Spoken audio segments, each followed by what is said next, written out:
Welcome everyone, I'm Yutaka Fujihara, and let's start off by introducing the 501XX jeans. So this is the most classic model of Levi's. As you can see, if you take a look right here, you can see the number 501XX. We call this number a lot number, which is essentially the name of the jeans. This pair of jeans is from around 1954. Vintage clothes that are unworn and kept in its original condition until now is called dead stock. It means it's very valuable. The newer the jeans are in condition, the more valuable they are.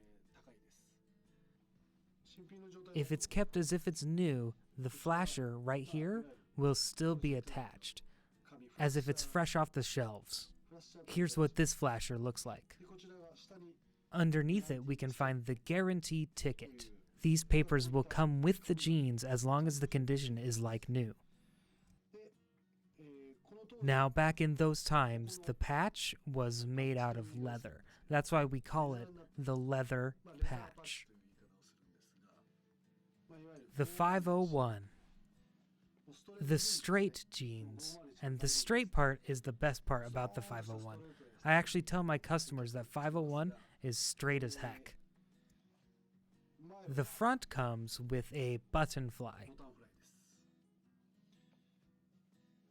Now, it is true that you can find zippered jeans from this era. However, the button fly is the standard for the 501 jeans. One point is right here, these rivets inside.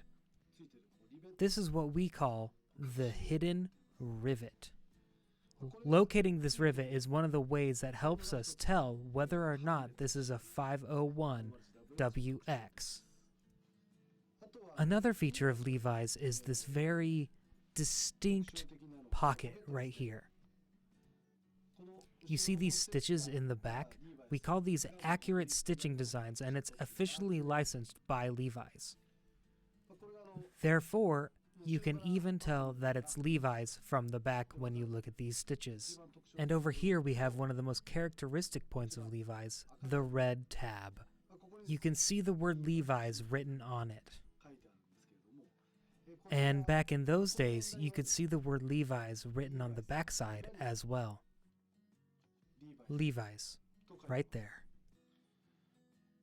Here we find the size of the jeans. Here in Japan, the standard waist size for jeans would be something along the lines of 31, 32, 33, or 34. There's also 35 and 36 as well. These tend to be the standard waist sizes for Japanese people. Length, or L, is how long your jeans are. Sizes between 32 and 36 tend to be the most valuable, because they are the most common sizes for Japanese people. Nowadays, these sizes are considered the golden size, even worldwide. I would definitely say that they tend to be the most pricey. This pair here is literally perfection. A pair of jeans as perfect as this costs, I hope you guys are ready. I'm going to tell you the real price right now. It costs 1.5 million yen and then some tax. In the current market, this pair of jeans is valued at 1.5 million yen, and I know some of you guys must be surprised, but that is how much they are worth. 501XX has been so popular for ages. The demand for these jeans has been high for a very long time, and that's why they cost how much they cost. As someone who also sets price, I believe that the value of the 501WX should be at least this high. I tell ya, if the waist was 30 inches and the length was also 30 inches, because those sizes are a bit too small and the length is a bit too short, the price is going to change again. For example, this pair of jeans. It's another pair that we have at the store, and it's from the exact same era, but they have been used. You can definitely tell that this pair has been worn.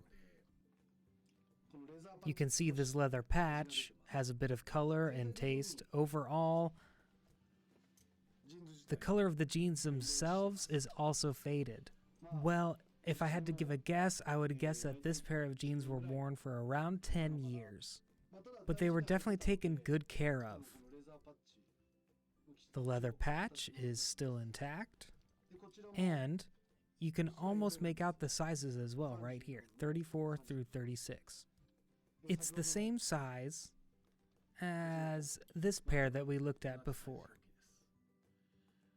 One feature of vintage denims is that when you wash them, they shrink. The waist will shrink anywhere between 1 to 2 inches. And the length, it'll go anywhere between 2 to 3 inches. Let's talk the value of these jeans. With this condition, and keep in mind there's no distinct damage on it, there is a good amount of color fade. So keeping that in mind, I would probably lower this down to 1/3.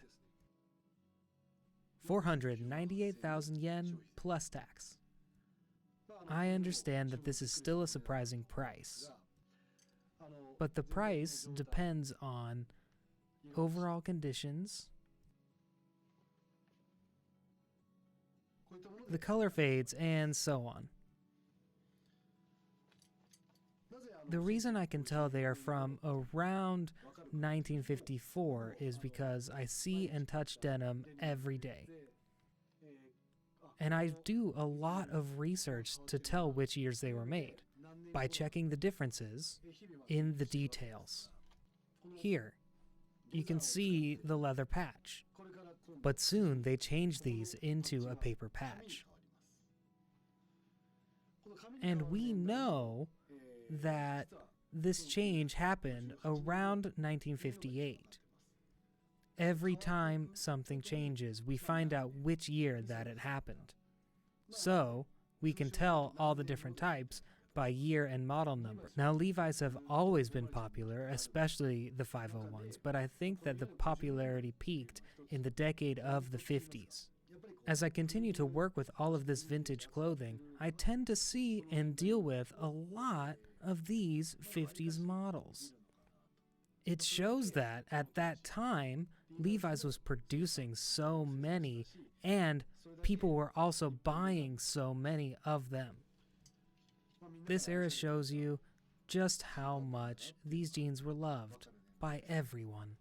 In every era and in every fashion, people keep loving and coming back to this shape. And I, personally, think that this is the most beautiful shape line. So yeah, that's the end of me showing you guys the leather patch. Thank you for watching. Is it a good idea to start the video with welcome? Or should I say how may I help you? Or after I say how may I help you, should I be like, welcome to the basement of the vintage room? Or is that too much? I'm not sure.